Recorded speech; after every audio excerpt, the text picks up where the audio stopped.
오늘 우리에게 주신 하나님 말씀은 열왕기상 19장 1절부터 18절까지 말씀입니다. 길기 때문에요. 읽기는 9절부터 14절까지만 하겠습니다. 9절부터 14절까지 함께 읽겠습니다. 엘리야가 그곳 굴에 들어가 거기서 머물더니 여호와의 말씀이 그에게 임하여 이르시되 엘리야야 내가 어찌하여 여기 있느냐. 그가 대답하되 내가 만군의 하나님 여호와께 열심히 유별하오니 이는 이스라엘 자손이 주의 언약을 버리고 주의 제단을 헐며 칼로 주의 선지자들을 죽였음이오며 오직 나만 남았거늘 그들이 내 생명을 찾아 빼앗으려 하나이다. 여호와께서 이르시되 너는 나가서 여호와 앞에서 산에 서라 하시더니 여호와께서 지나가시는데 여호와 앞에 크고 강한 바람이 산을 가르고 바위를 부수나 바람 가운데에 여호와께서 계시지 아니하며 바람 후에 지진이 있으나 지진 가운데에도 여호와께서 계시지 아니하며 또 지진 후에 불이 있으나 불 가운데에도 여호와께서 계시지 아니하더니 불 후에 세미한 소리가 있는지라. 엘리야가 듣고 겉옷으로 얼굴을 가리고 나가 굴 어귀에 섬에 소리가 그에게 임하여 이르시되 엘리야야 내가 어찌하여 여기 있느냐.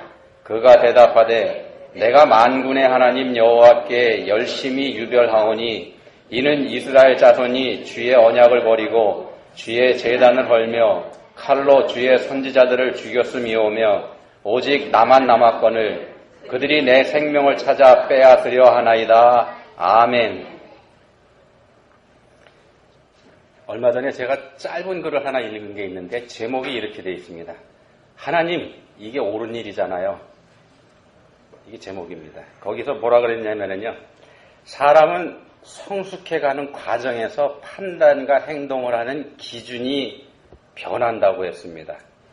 판단하고 행동하는 기준이 변한다. 그러니까 어릴 때에는 판단의 기준이 뭐냐면은 자기가 좋고 싫은 거. 애들은 자기가 좋은지 싫은지 이게 판단의 기준이 된다는 겁니다. 그렇지만 조금 성장하면은 유익한 일, 그러니까 자기 자신한테 득이 되는 일, 득이 되는지 손해가 되는지 이게 판단의 기준이 된다고 얘기를 했습니다. 근데 더 잘하게 되면은요, 사람이 더 성숙하게 되면은 어떤 일이 옳은지 그른지 이걸 따지게 된다 그럽니다. 그러니까 자신한테 득이 된다고 하더라도 그 일이 옳은 일이 아니라고 하면 차라리 손해보는 쪽을 택할 수도 있다. 맞는 얘기지 않습니까? 근데 이 정도까지 되면은 사람이 상당히 성숙한 사람이다. 우리가 그렇게 볼 수 있습니다. 근데 그렇지만은요, 하나님을 믿는 사람들, 우리처럼 하나님을 믿는 사람들은 거기서 한 단계 더 나가야 합니다. 성숙한 그리스도인이라 그러면은 옳고 그른 것을 판단의 기준으로 삼는 이 단계를 넘어서야 된다는 겁니다. 그러니까 어느 것이 하나님의 뜻인지 그게 더 중요하다는 겁니다. 옳고 그른 것만을 우리들의 판단의 절대 기준으로 삼다가 보면은 사랑할 수 없게 됩니다. 그게 문제입니다. 그게 문제라는 걸 이 글에서 지적을 하고 있었습니다. 두 젊은이가 결혼을 했는데요. 이 살다 보니까 남편이라는 사람의 삶이 영 엉망입니다. 규모도 없고 실수투성입니다. 날마다 실수를 합니다. 같은 실수를 반복합니다. 그러니까 아내의 인내심이 처음에는 몰랐죠. 근데 계속 경험을 하다 보니까는 인내심이 바닥을 드러내기 시작합니다. 남편이 실수를 할 때마다 아내에게 잘못했다고 사과를 하긴 하지만 이 일이 매일같이 반복이 되니까 이제 아내가 마음을 탁 닫아버립니다. 남편의 사과도 받아주지 않습니다. 사과하는 꼴도 보기 싫으니까 사과도 하지 말라 이렇게 말을 합니다. 그리고 아내가 믿는 사람이기 때문에 하나님께 기도를 했습니다. 뭐라고 기도했는가 하면은 하나님, 제 남편 좀 변화시켜 주세요. 남편이 잘못된 거 하나님도 아시잖아요. 인정하시죠, 하나님도. 이렇게 기도했습니다. 그랬더니 하나님이 답을 주셨는데 전혀 기대하지 않은 엉뚱한 답을 주시더랍니다. 뭐라고 하셨냐면요. 내가 남편을 용서해 주지 않으면 내 남편 변하지 않을 거다. 아내가 화가 나서 뭐라고 대답을 했냐면요. 왜 항상 제가 용서해야 합니까? 억울한 사람 저잖아요. 그거 하나님도 잘 아시잖아요. 이거 싫어합니다. 꽤 알려진 목사님 부부 얘기입니다. 아내가 결국 하나님 말씀에 순종해서 남편에게 당신이 변화될 걸 내가 믿는다 이렇게 하면서 마음으로부터 용서를 선언했답니다. 그랬더니요. 그때부터 정말로 남편이 변하기 시작하더랍니다. 옳고 그름을 포기하고 하나님의 뜻에 따랐을 때 겪게 되는 변화입니다. 한번 해보시기 바랍니다. 이스라엘의 왕 아합의 아내, 이방 시돈 나라 공주 출신이죠. 이 공주 출신의 이세벨이라고 하는 여자가 이스라엘 나라를 온통 바알을 섬기는 우상의 나라로 만들어버렸습니다. 여호와 하나님을 섬기는 제사장들을 닥치는 대로 잡아 죽여버렸습니다. 하나님께서는 엘리야 선지자를 아합 왕에게 보내서 경고하셨습니다. 그리고 그 경고하신 말씀대로 3년 동안 이스라엘 나라에 극심한 가뭄이 왔습니다. 비가 오게 하는 것은 농사를 주관하는 신인 바알이라고 하는 이 신이 하는 일이라고 믿고 있던 사람들한테 대한 하나님의 징벌이었습니다. 멀리 도망가서 꼭꼭 숨어 있다가 3년이 지나서 다시 나타난 엘리야는 바알 제사장 450명과 대결을 제안합니다. 하나님과 바알 중에서 누가 진짜 신인지 이거 가려보자는 겁니다. 하나님이 진짜인지 바알이 진짜인지. 그래서 생긴 일이 갈멜산에서의 대결이지 않습니까? 바알의 제사장들이 하루 종일 날뛰면서 바알을 불러댔지만 아무 일도 일어나지 않았습니다. 그렇지만 엘리야가 기도했을 때, 엘리야 혼자서 기도했을 때 하늘에서 불이 내려왔습니다. 엘리야가 이겼습니다. 바알 선지자 450명은 엘리야의 명령을 따라서 모두 처형됐고 엘리야가 또 기도하니까 3년 동안 한 방울의 비도 내리지 않던 게 갑자기 억수 같은 비가 쏟아지기 시작합니다. 바알이라고 하는 우상은 농사의 신도 아니었었고 실제로 존재하지도 않는 신이었다는 게 입증이 됐습니다. 그래서 하나님을 버리고 바알을 섬기던 이스라엘 백성들도 그걸 인정하고 봤으니까는요. 엘리야의 명령에 따라서 바알의 제사장 450명을 처형하는 일을 도왔습니다. 이스라엘 백성들이. 자, 그렇다 그러면은요. 여기까지 왔다 그러면은 이제 무슨 일이 벌어져야 됩니까? 이 이스라엘 나라에. 하나님을 버리고 바알을 섬기던 이스라엘에 이제 종교혁명이라도 일어나야 되는 거 그래야 되지 않겠습니까? 적어도 이스라엘 사람들이 회개하는 회개운동이 적극적으로 일어나야 맞지 않겠습니까? 자기들이 버렸던 여호와 하나님이 진짜 신이라는 거 이게 입증이 됐으니까 이런 일이 있어야 되는 거 당연하지 않겠습니까? 근데 상황은 정반대로 흘러가 버립니다. 자신이 먹이던 바알 선지자들의 몰살 소식을 들은 이세벨이 노발대발 엘리야를 반드시 죽여서 복수하겠다고 나섭니다.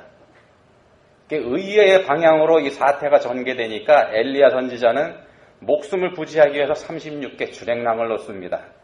아합이 다스리는 북왕궁을 떠납니다. 떠나서 남왕국 유다 땅으로 도망갑니다. 유다 땅 중에서도 북왕국 이스라엘에서 가장 먼 최남단에 있는 부엘세바라고 하는 곳까지 단숨에 도망을 갔습니다. 그리고 그것도 안심이 안 돼서 뜨거운 광야길을 하루 종일 혼자서 걸어서 뜨거운 광야길을 갑니다. 겨우 나무 한 그루 발견하고서는 그 그늘에 가서 벌렁 들어눕습니다. 이때 엘리야의 심정이 어땠을까요? 악독한 아내 이세벨의 치마폭에서 헤어나지 못하는 무능한 아합 왕의 한심함, 이건 둘째치고요. 자신을 도와서 바알의 제사장들을 처형했던 이스라엘 사람들, 그 사람들 중에서도 한 사람도 자신의 편에 서지 않았다는 사실, 이거 엘리야 선지자가 어떻게 받아들여야 되겠습니까? 배신감과 굴욕감, 또 낙심, 그리고 허탈감, 이런 거에 사로잡히지 않았겠습니까? 사람들은 그렇다 치고요. 하나님은 어떨까요? 엘리야가 보기에 하나님은 어떤 분으로 보였을까요? 이 장면에서. 하나님께 배신감, 이런 거 느끼지 않았겠습니까?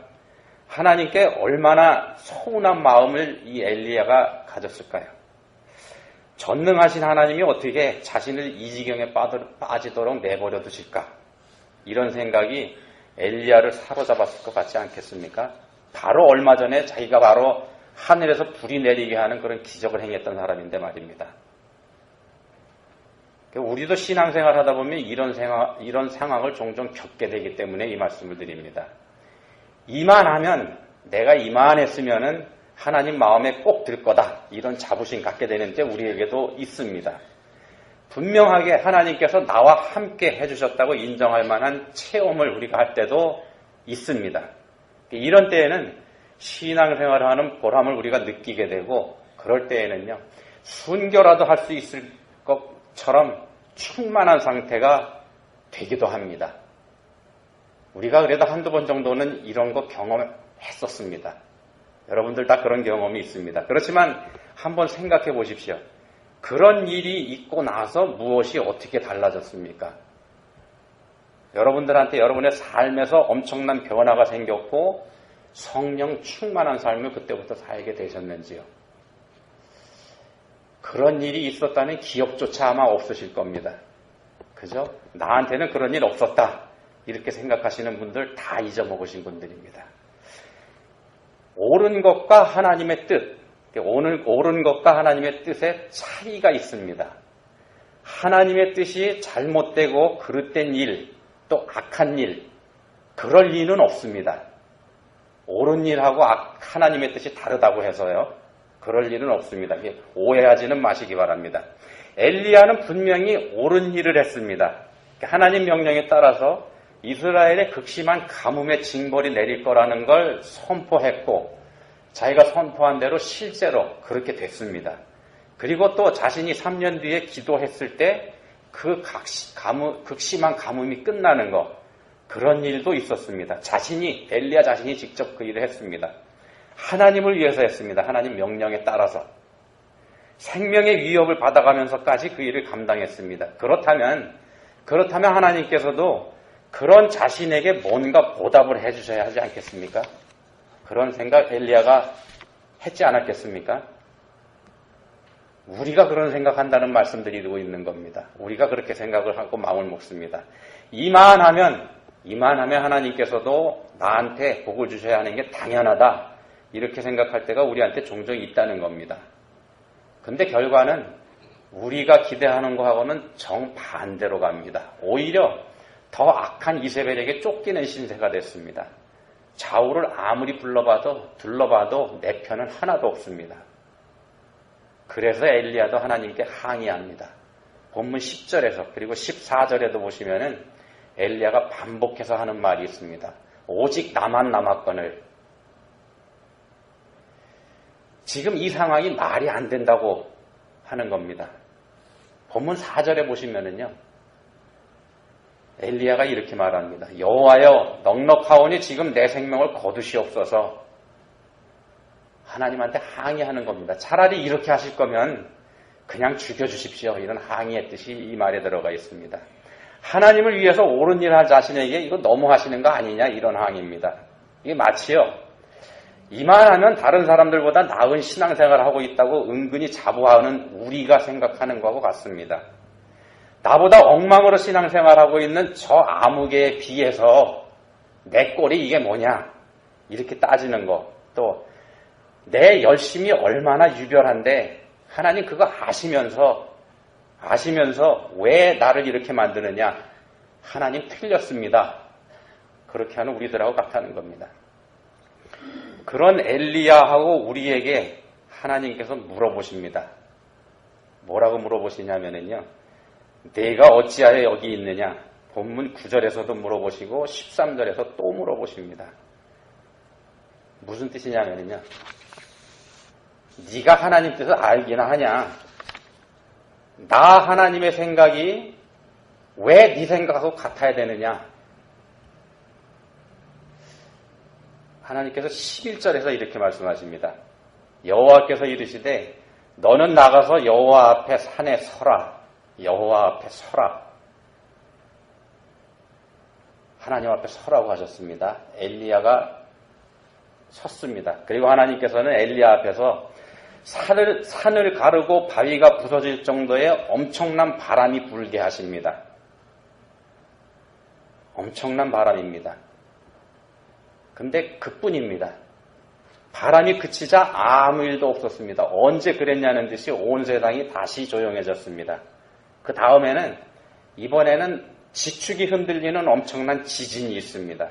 큰 지진을 일으키셨습니다.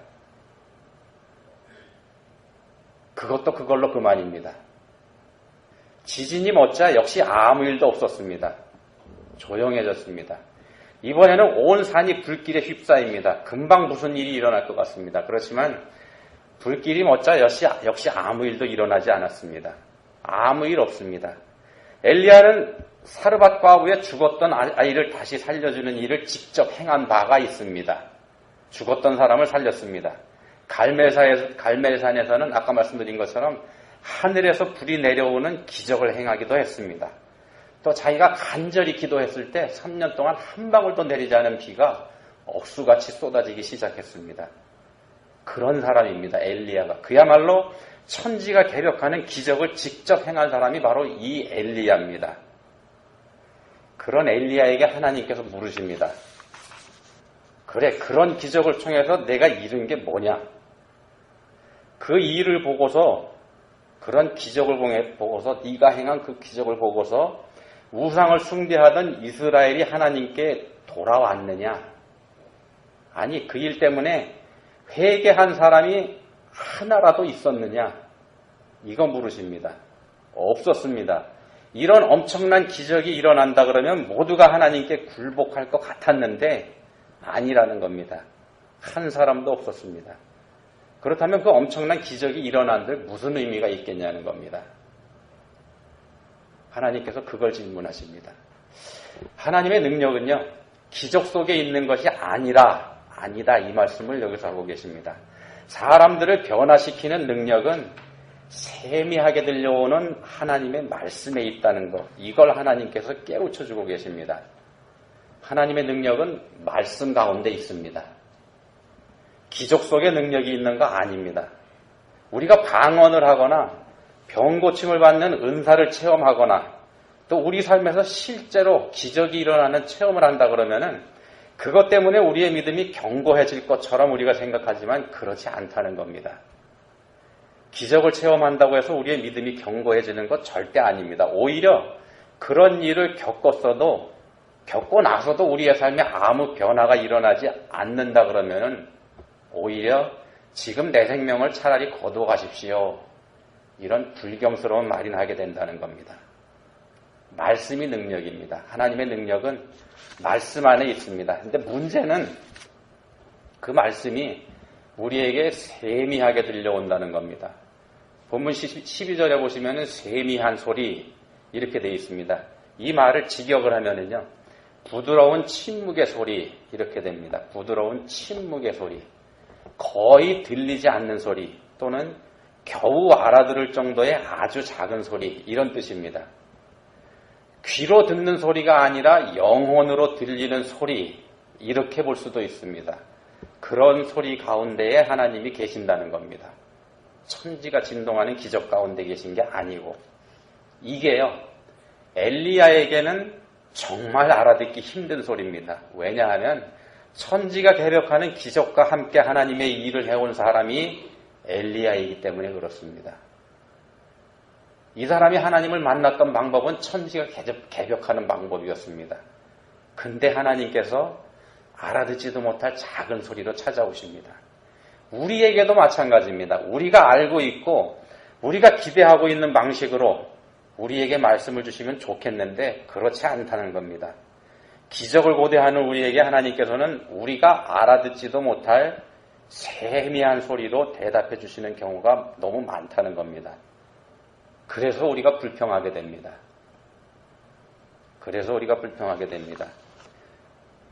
그러시면 어떻게 합니까? 그 말씀 안에 능력이 있으니 말입니다. 말씀이신 예수 그리스도가 아니고서는 천지가 개벽하는 기적이 일어난다고 해도 아무 소용이 없으니 말입니다. 예수님 없으면 아무것도 아닙니다. 근데 그 말씀이 세미하게 아주 작게 우리한테 들려옵니다. 우리가 무시해버려도 아무 표시가 나지 않을 만큼 작게 들려옵니다. 그래서 우리에게 쏟아 부으시는 하나님의 은혜를 우리가 무시해버리면 그 은혜는 정말 아무것도 아닌 것이 되어버린다는 겁니다. 하나님께서 우리에게 주시는 은혜라는 게 그렇다는 겁니다. 실제로 이 세미한 음성을 무시하는 사람들 이 세상에 부지기수입니다. 예수님의 구원의 복음을 거부하는 모든 사람들이 여기에 해당된다고 볼 수 있습니다. 이 사람들은요, 성경대로, 성경에 기록되어 있는 대로 죽은 사람이 살아나는 기적이 일어난다 그러면, 정말 일어난다 그러면 내가 정말 믿겠다 이렇게 얘기합니다. 그렇지만 그렇게 말하는 사람들 그런 기적을 보더라도 달라지지 않는다는 겁니다. 엘리야 선지자조차 처음에 그랬습니다. 본문 10절 또 14절에 본문 10절하고 14절은요.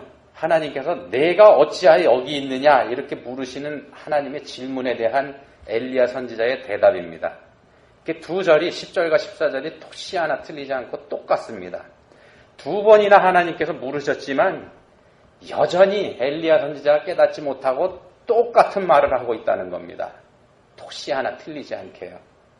무슨 말인가 하면은 이 10절과 14절 중간에 바람이 일어나고 지진이 일어나고 불이 일어나는 그런 엄청난 일이 있었습니다. 그렇지만 그런 일이 있기 전이나 후나 달라지지 않았다는 겁니다. 엘리야 선지자가.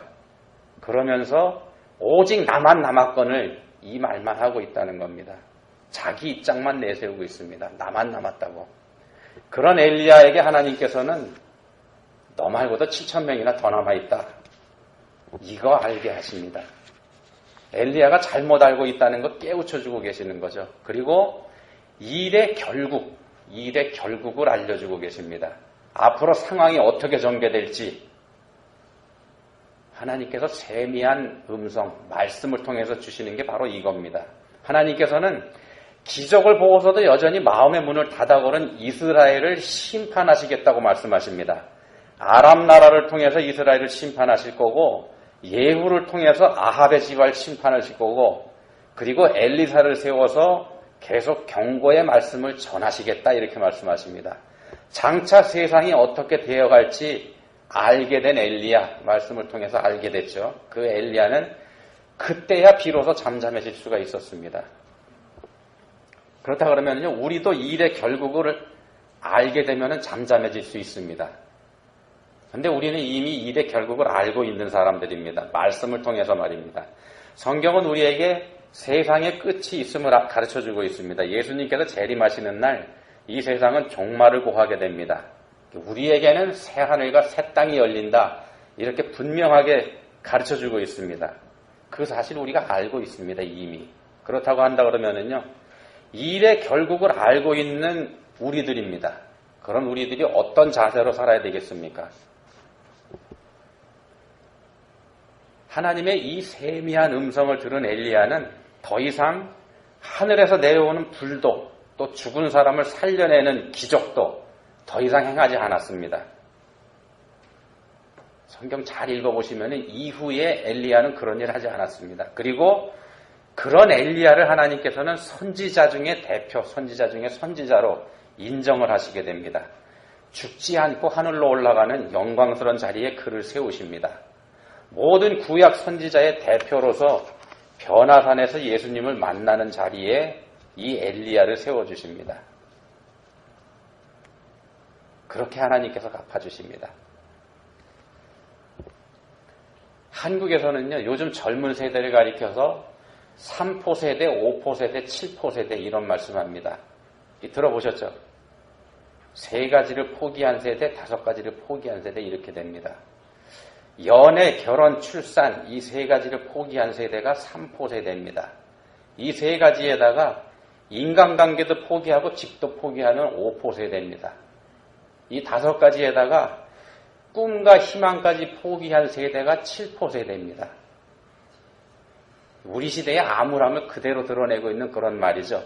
근데 이걸 극복한 젊은이들을 가리켜서 달관 세대 이렇게 얘기한답니다. 인생을 달관했다 그런 뜻입니다.